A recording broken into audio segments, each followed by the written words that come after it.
ॐ जननीं शारदां देवीं रामकृष्णं जगद्गुरुं पादपद्मे तयोः श्रित्वा प्रणमामि मुहुर्मुहुः।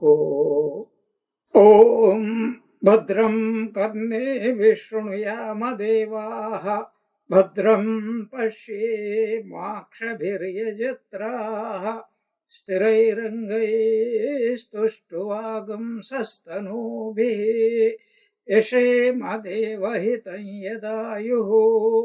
स्वस्ति न इन्द्रो वृद्धश्रवाः स्वस्ति नः पूषा विश्ववेदाः स्वस्ति नस्तार्क्ष्यो अरिष्टनेमिः स्वस्ति नो बृहस्पतिर्दधातु। ॐ शान्ति शान्ति शान्तिः। हरिः ॐ। Om. O gods, may we always hear with our ears what is auspicious. O worshipful ones, may we with our eyes always see what is auspicious. May we live our allotted life hale and hearty, offering our worship unto thee. May Indra of ancient fame bestow auspiciousness on all of us. May the all-nourishing portion be propitious to all of us. May Garuda, the destroyer of all evil, be well disposed towards all of us. May Brihaspati ensure all our welfare. Om, peace, peace, peace be unto all.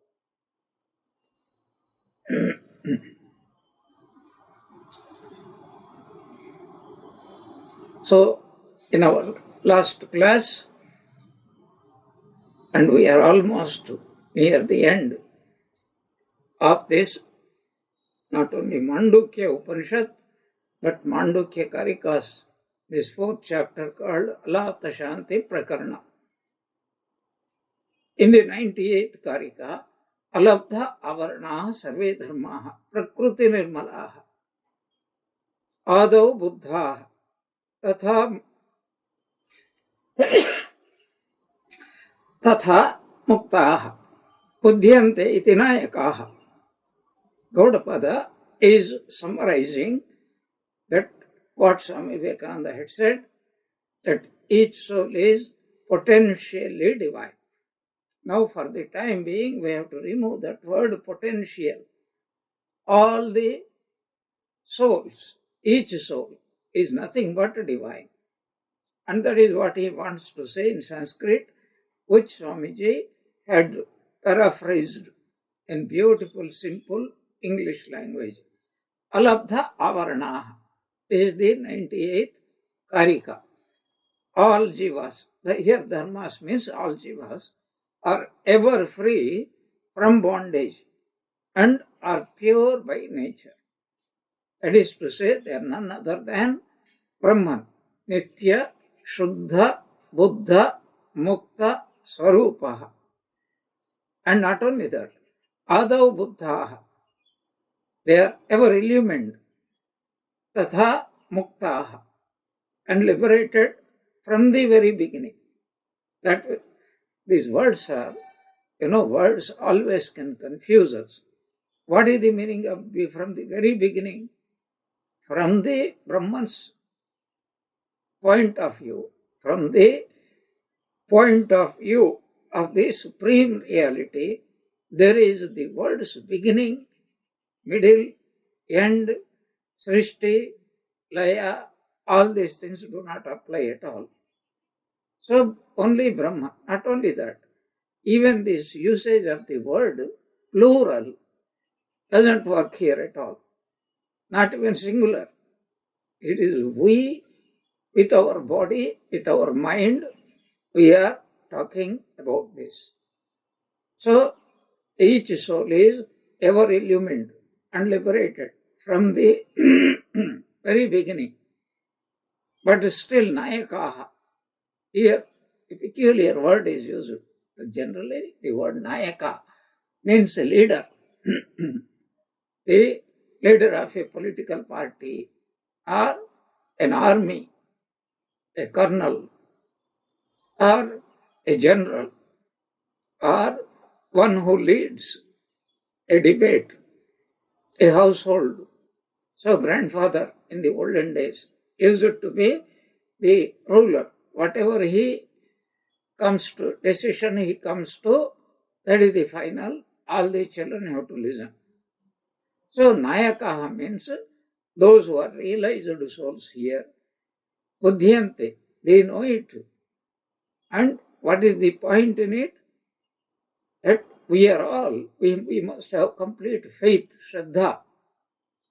Remember, Shama Damadi, Shatka Sampatti, Shama, Dama, Titiksha, Uparati, and Shraddha, Samadhana. Shraddha means absolute faith. This was what Sri Ramakrishna was talking about with regard to Girish Chandra Ghosh. He has 125% of faith that whatever may be Sri Ramakrishna's condition, that is the body's condition. When we say Sri Ramakrishna is or was ill, we mean to the body. But about his mind, it was in such a high state. The question people used to wonder, let alone question, how can a man in that unbearable condition of pain, suffering, can cut jokes, make everybody forget about his suffering. Generally, when we visit some people who are suffering, what happens is, these people, they make us extra remind, oh, I am suffering so much. How can I tolerate you are not suffering? And then he goes on telling us how he is suffering, thereby making us suffer. Not only Sri Ramakrishna was trying to make everybody around him forget, but he used to lift. So, how much their minds have been used to be lifted up all the time by the very presence. And this also is corroborated by Ramana Maharshi, how he used to do that. So, on one particular point of view, Sri Ramakrishna was suffering. But from the other point of view, how can a Jivan Mukta, let alone forget incarnationship, even a Jivan Mukta is capable of immersing his mind whenever he wants to the highest level, because such perfect mind control is the natural sequence of his realization, his detachment. He doesn't have. If at all there is a detachment, it is an assumed, that is, with great effort, they keep it. Sri Ramakrishna's life should afford us many incidents like that. Once it is very difficult to understand, let alone a great soul, even with whom we are living, even after living for 50 years or 70 years, how a person suddenly changes. And then we are shocked to see some type of behavior which we never expect from such a person. So, how are we going to ever understand? It is only their grace, they keep our minds on a higher level. No ordinary person can do it. And when a person is just uplifted without any effort, merely by being in the presence of a great soul, they do not need any other proof to say how great this person was. But of all these people, Girish Chandra Ghosh was very great. From the very beginning, it was he said. And what is the basis of his saying? Because he said, what was I and what I am now, all because of Sri Ramakrishna's grace. He could bring about such a tremendous amount of transformation within me, and what we call avalila, without much effort, smiling. talking, touching, even looking at a person. Ramakrishna used to put them. Now, Swami Prabhanandaji, who was our vice president, and he has written a beautiful book, the last Leela of Sri Ramakrishna.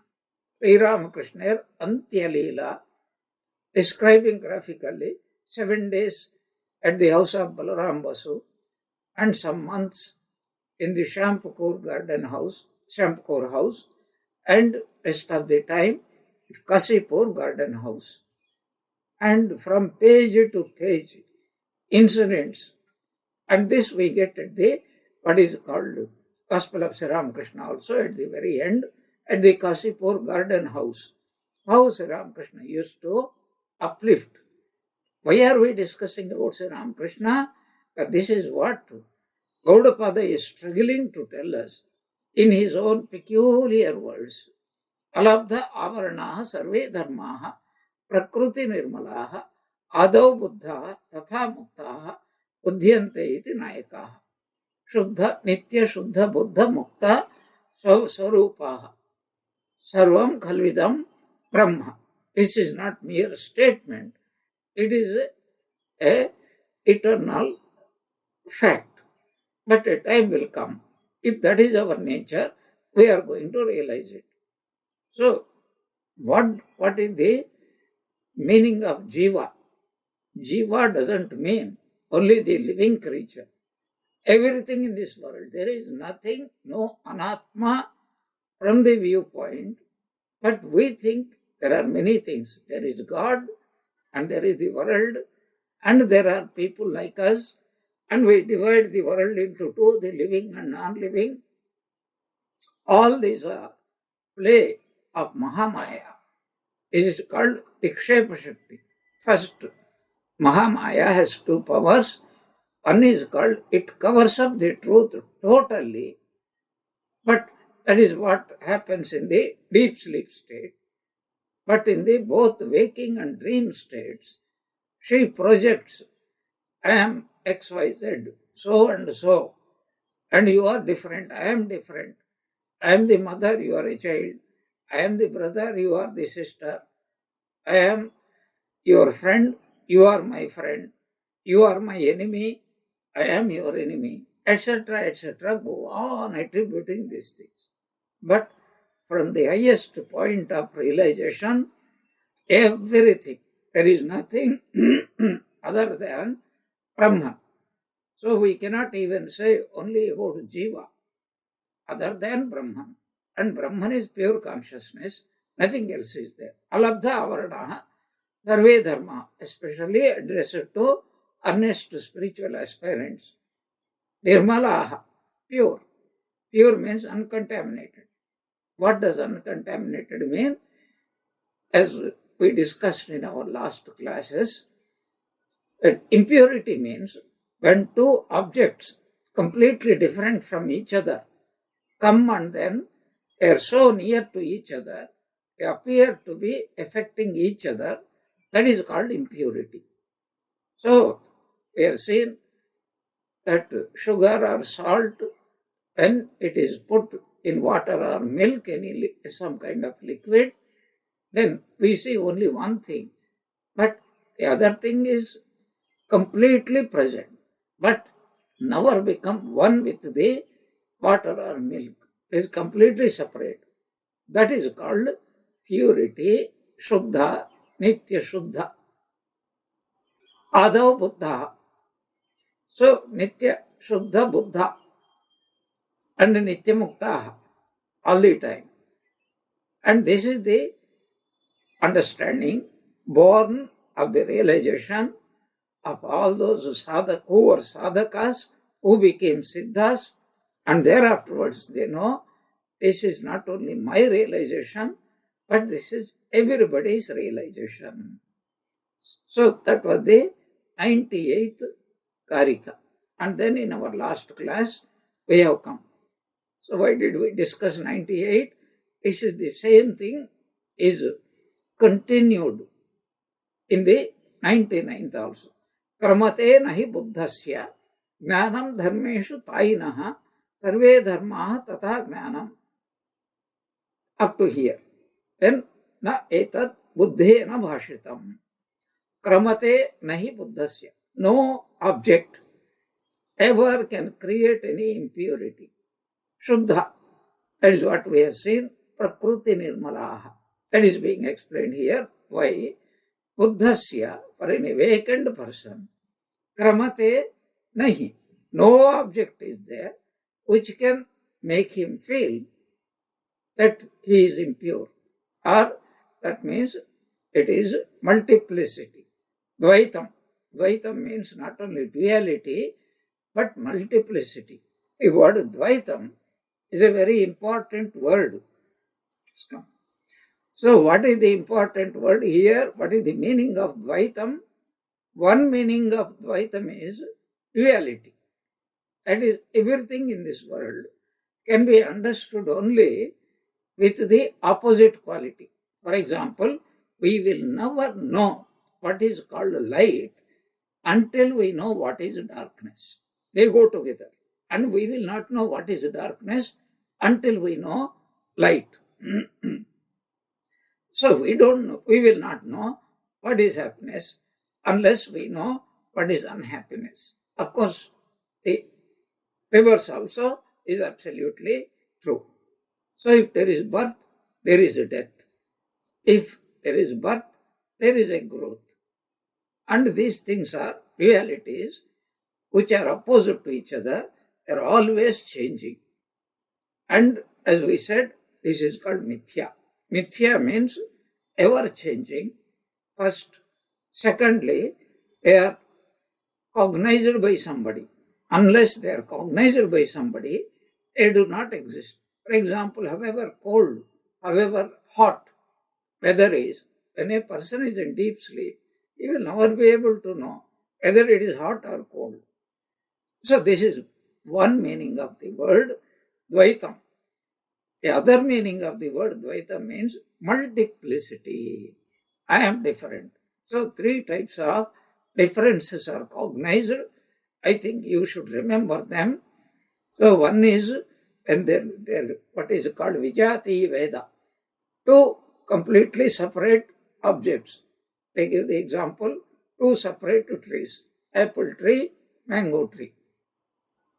It is true that they are two trees, but they are completely separate. That is why two separate names are given. And then Sajatiya, two mango trees are there. So even though same species, but there is a lot of difference, infinite difference almost. Then you take only one tree, and this is the root, this is the trunk, these are the branches, big and small, these are the leaves, these are the blossoms, these are the fruits. So every leaf can be separated from the other leaf, every single leaf. And if we want to understand also, usually young people will have, most of the time, lot of hair. And you know how small is the hair, how thin it is the hair. But they say every hair is different from all the other bits of the hair. Of course, for our gross vision, it is not possible. So this perception of multiplicity on three different levels all the time until we wake up to the realization of Brahman. That is the second meaning of the word Dvaitam. So let us keep this in mind. But here Gaudapada is telling, Kramate nahi buddhasya jnanam dharmeshu tainaha. So, nothing, there is no object.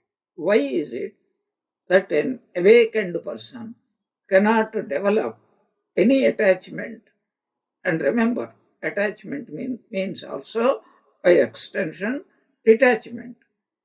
So, even if we are attached to something, 24 hours we are not attached. If you love a sweet and you have eaten to your stomach full, after that a terrible detachment will come.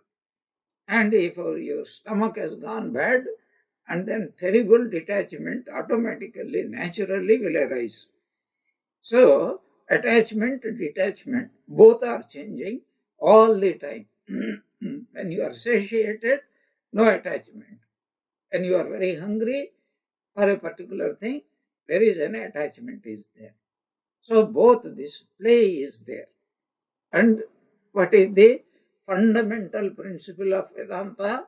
Whatever I experience is not me, but for this Buddhasya, Buddha, that is the meaning of Buddha, realized soul. There is absolutely no attachment. Why? Not that there is an object and he develops detachment, that is not the meaning. He doesn't perceive a second object at all. If at all there is a perception, Ramakrishna gives a beautiful analogy. Remember, there is a wax museum. And you know, in London there is a wax museum is there. You go there and all the famous people have been made up of this special type of wax. Even there is Mahatma Gandhi, Jawaharlal Nehru, Napoleon, and of course their own leaders like Churchill, etc., etc. And they are so lifelike. But you know what? They are all made up of wax. So, Madam, some name is there, I forget. If you go to that museum, huh? Madam? Tussauds. Tussauds. So, somebody has started it. It is still even going on now. So, this is the most wonderful thing. Everything is wax. But for a child, a tiger is different, human being is different, etc., etc. So lifelike. But here, a person doesn't have any attachment. Nothing can deviate him from his knowledge of Brahman. That is the meaning. Nahi buddhasya kramate. Because there is no second object. And why is it? Jnanam tainaha. Tainaha means absolutely pure person, a man of a wise person, a knowledgeable, a realized soul. Jnanam, that knowledge. What is that knowledge? I am. And there is nothing. You are, they are, it is, she is. No, only I am. And even does a Brahmagnani go on saying, I am a Brahmagnani? Ramakrishna used to make fun. A Brahmagnani doesn't go on saying, I am a Brahmagnani. So he used to illustrate it with a funny example. No gentleman will go on introducing himself, I am a gentleman. So if anybody says I am a gentleman, if that is the introduction, so instantaneously you have to suspect he is not a gentleman at all. Huh? How do we do that? Just please wait a little.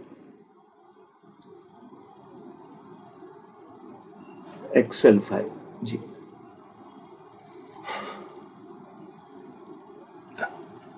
Done? Okay. So this is Tainaha for a wise person. So Dharmeshu, that is every entity, living, non-living, everything is nothing but Brahman. Sarve Dharmaha, no exception is there. Everything in this world is nothing but Brahman. And this is the conclusion. Sarvam Khalvidam Brahma. That simple 3-word sentence, Sarvam Khalvidam Brahma. Actually 4 words. Sarvam Khalu Idam Brahma. Gaudapada was struggling to explain this peculiar, mind-boggling words, etc. And that is the meaning of it. And then this is the 99th, the last, he says, Buddhena Bhashitam. So I explained in my last class what Sri Ramakrishna's definition of what is called Buddha. So it is said there are only 2 types of people, wise and otherwise. In Sanskrit it is called Buddha and Buddhu. So there is no in between, half Buddhu, half Buddha, like that. Who is a Buddha? Any enlightened person, realized soul is a Buddha, whose understanding is what we have been talking, Sarvam Khalvidam Brahma. That is why if Buddha had to tell, like Swami Vivekananda, he will say each soul is a potential Buddha. Actually, that is what the Buddha's teachings tell us. Everybody is none other than, I am not somebody special. Everybody is a potential Buddha. So, Naitad Buddhena means we should not attribute this meaning to Buddha, that is Lord Buddha, but the followers of Buddha who divided themselves into 4 categories: Sautrantika, Aibhasika, Yogachara, and Madhyamika. That is what is Gaudapada is telling. This is not the view. Then what is the view of Buddha? Peculiarly, he should have used, Gaudapada should have used the word, now, Bauddhaihi Bhashitam. It would have been better. That is, there should not have been any confusion about it all, at all. So, by Buddha, what did Buddha speak? Buddha said, there is something which is infinite, which is eternal, which is unoriginated, and that is the nature of everything in this world. So if you remove all those words, Sarvam Khalvidam Brahma. That was what Buddha's teaching, because as Sri Ramakrishna puts it sometimes so funnily, all jackals howl exactly the same. That is what we, the Advaitins, are followers of Vedanta. We don't say that we are even Advaitins. We follow we are Advaitins at some time. Here, what is it called? Ramanuja's followers at another time, Visheshata Advaitins, and sometimes we are Advaitins, because we accept everything. Jato mat, tato path. This is the teaching of Sri Ramakrishna. So, even we quote from the Bible, especially from the New Testament, Gospel of Christ. What does he say? Exactly the same school, 3 types of understanding, that every vine plant is separate from each other. We are like branches of the same vine plant. That is to say, all of us, like Visishtadvaitin, related very closely, inalienably with Brahman. But the third statement, I and my Father are one, absolutely one. And that is what we often take. Of course, most of the Christians, they don't accept that view, because they have been brought to that God is first of all personal. And the moment God is personal, even we say that we are not one with Ishvara. This is a point.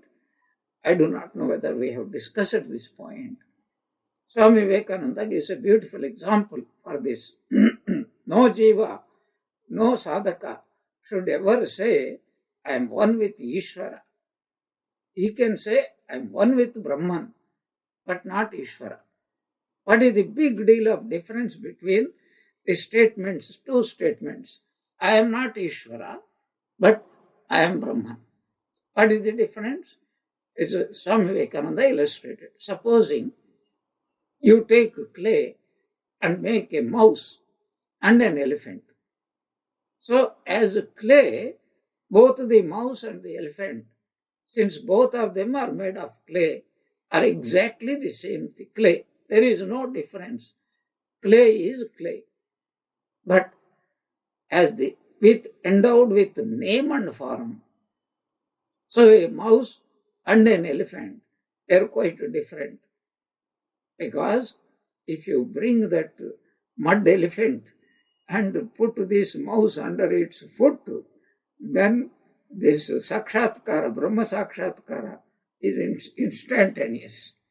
So we should never identify ourselves with Ishvara. Also, Swamiji makes a little bit light interpretation. What is it? Supposing if anybody says, every realized soul, I am Ishvara. Now, who is Ishvara according to Vedanta? So, Srishti, Sthiti, Laya, Karta.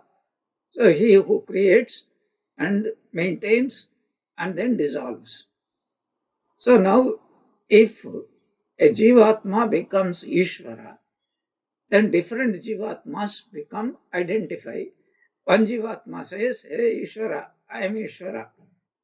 And I don't like your way of interpretation. I want my own way of interpretation. This is how it happens. But that is also not really correct, because when a Jiva merges in Ishvara, there is no separation within. And therefore, there is no question of this individual will maintain his individuality and the XYZ will be three different individuals, and at the same time claim we are one with Ishvara. That is not going to happen. So, every teacher, realized soul, will always, all the jackals howl in the same way, means every realized soul has to speak. Only thing is that because of the differences in language, the words used will be quite different. Otherwise, the essence of what they say is absolutely the same. So anyway, concluding this 99th, so it says, at the knowledge of the wise one, who is all light, is ever untouched by objects. That means he doesn't perceive any multiplicity. And this is also from our viewpoint only. It is a description. Any description is only from one person to the other person. All the entities, as well as knowledge, they are non-different, are also ever untouched by any object. Not only a realized soul, but even now, we are not touched by anything else. A famous analogy for this will be, if you are watching a movie on a cinema screen, the screen is never affected. It is raining, it is not affected. There is a huge blazing fire, forest fire maybe. So all the trees are burning like anything, but nothing happens. Today it is all appearance, nothing happens. So in our case, as if we are undergoing birth and death, and happiness and unhappiness, good and evil, really it is not there. And Vedanta must be very practical. So if somebody equates the present situation that is going on, wars, everywhere there is a war going on, small or big, or opinion wars, etc., etc., or social wars, etc., etc., are they, is there? How do we understand these things? Really speaking, they are nothing. How do we know? We have an irrefutable proof for that. When any one of us, our mind is diverted, concentrated on any subject, and you forget everything excepting that subject. But when we enter into that state called sushupti, deep sleep state, then nothing touches. There is no second. Even to say there is a war, there is no war between whose nations, between which individuals, all this does not affect at all. So we have to understand he is coming to the conclusion that Sarvam Khalvidam Brahma, and thou art that Brahman. Tattvamasi Shvetaketo. That is what he wants. Gaudapada wants to conclude. And just reminding what Sri Ramakrishna said, I heard a great deal about Buddha, and he is one of the 10 incarnations of God. Brahman is immovable, immutable, inactive, and of the nature of consciousness. And then he says, so Buddha was not an atheist. Who says Buddha was an atheist? Because what is called Mimamsakas, they have a peculiar definition of who is a believer. So anybody who believes in God, Brahman, that is not the definition of a believer. Anybody who doesn't believe in the Vedas, he is a believer. Anybody who doesn't, he is a non-believer. This also can create a lot of problems. That is what Sri Ramakrishna is telling. Why atheist? Buddha was not an atheist. He was not an atheist. He simply could not express his inner experience in words. Then he says, do you know what Buddha means? It is to become one with Bodha, pure intelligence. By meditating on that which is of the nature of pure intelligence, it is to become pure intelligence itself. That is Jnana. That is the meaning of Buddhena na bhashitam, means Buddhai na bhashitam.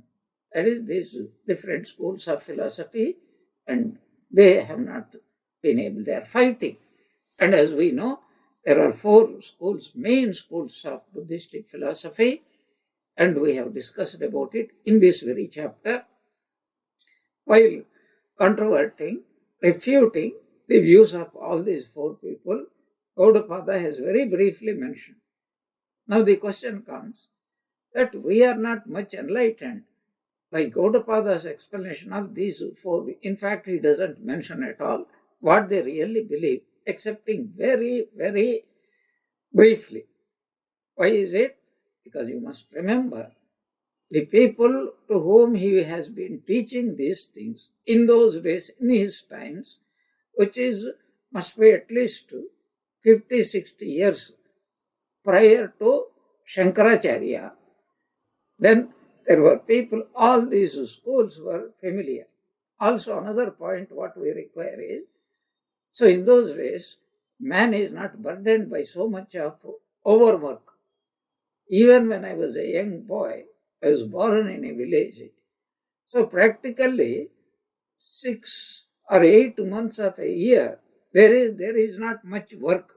Only after the rainy season, cultivation and other things used to go on.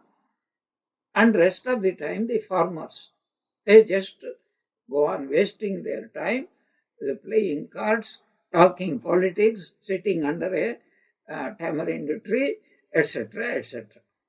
And they solve every problem that arises in the world.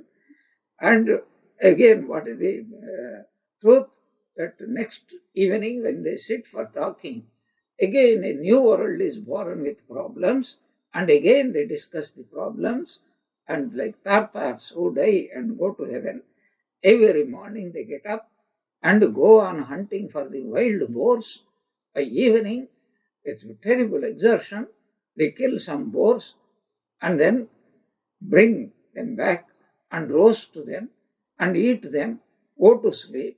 Miraculously, the boars will come back to life and run away into the forest, and again, otherwise, all the boars will be exhausted and they will be terribly bored by not able to do anything.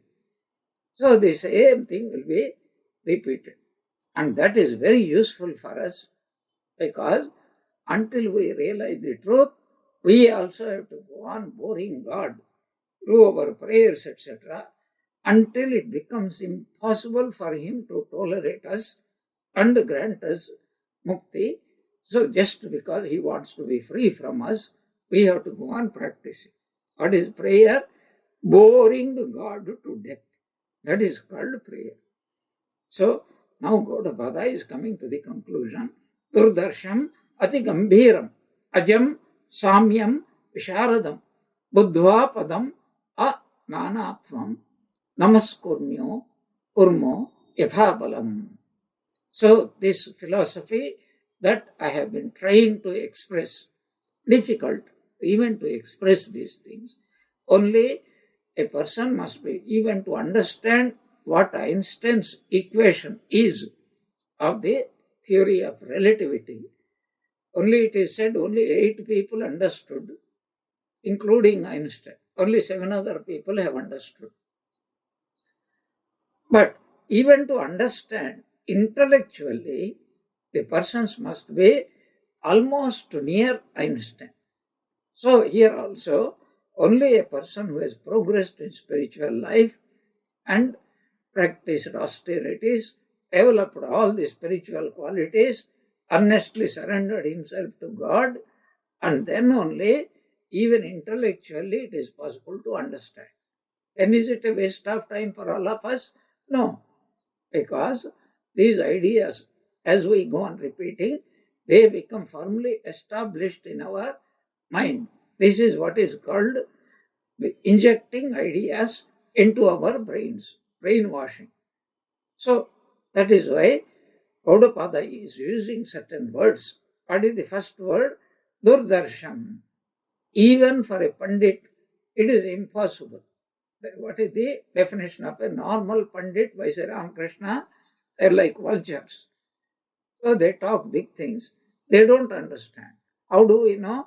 Because their sight is only on the rotting corpses below, carcasses below. Durdarsham. Darsham means direct experience. Duh means extraordinarily difficult. Why? Why is it so difficult? Atigambiram. It is of such immeasurable depth. It is so full of meaning. It is impossible to understand unless the intellect is honed to the finest point. What is that finest point? This is called Brahmakara Vritti.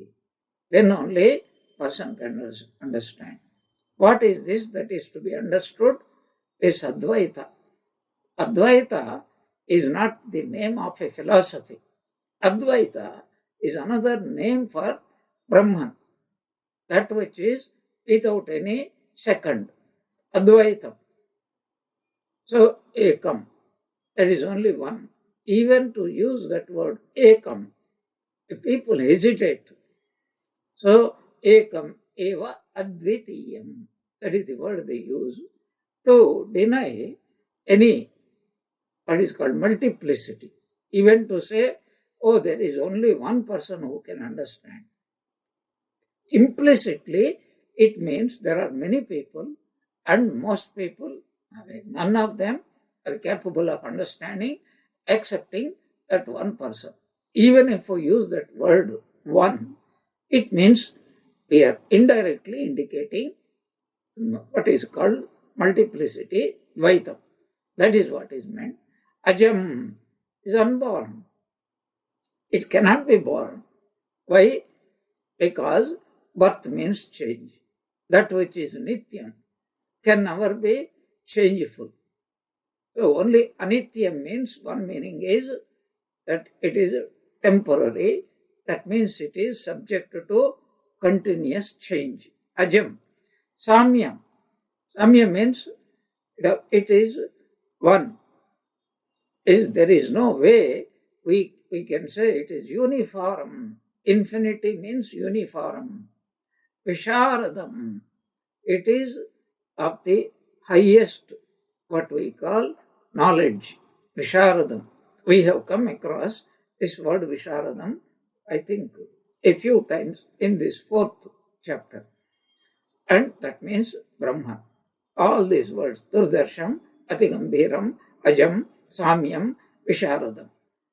And there is a Samya for this, because if we go to the beginning of this Alata Shanti Prakaranam, so Gaudapada salutes that highest reality called Brahman with another few epithets.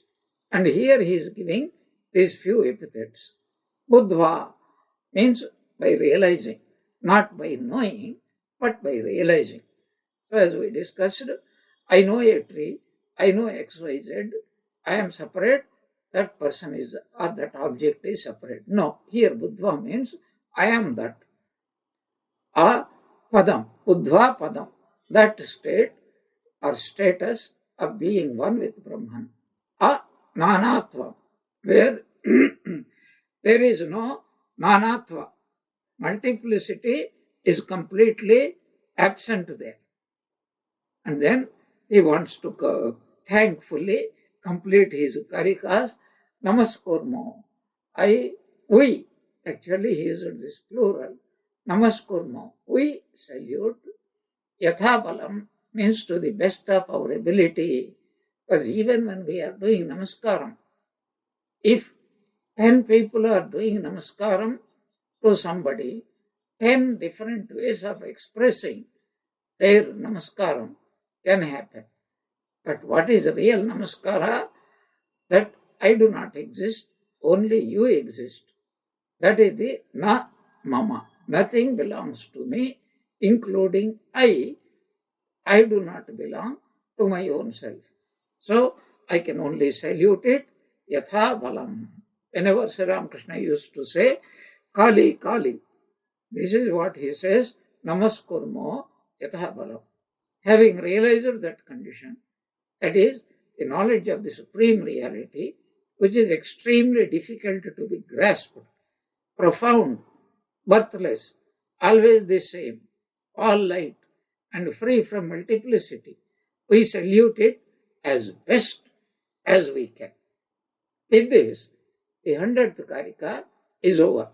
This 4th chapter, called Alata Shanti Prakaranam, is the biggest chapter, whereas earlier there were 38 Karikas, shlokas, or 48, etc. Here, this one has got 100. So with this has come to an end. I have to conclude that one, but we will do that earlier. So earlier also, at the beginning, as I mentioned just now, in this Alata Shanti Prakaranam, 2nd Karika, Asparsha Yogo Vainama, Sarva Sattva Sukho, Hitaha, Avivadaha, Aviruddhascha, Deshitaha, Tam Namamyaha. Before beginning itself, I salute that Supreme Reality or the methodology. What is it? Earlier he was saluting the philosophy of Advaita. And here he is concluding. So just like, even when we say Sahana Vavatu, Sahana Bhunaktu, we chant at the beginning of the class, we also chant at the end of the class. Shankaracharya comes to our aid. What does he say? When we are beginning, is an earnest prayer to the Divine that both the teacher and the student, whether it is one student or many students, it doesn't matter, may God protect us together. That means what? Let there be no obstruction, and let the teacher be endowed not only with that right knowledge, but also with the energy and with that love, because whatever is conveyed with love, that alone can really enter into the brains of the addressed people. So that is Sahanau Bhunaktu. May we both enjoy. And this is a very important word.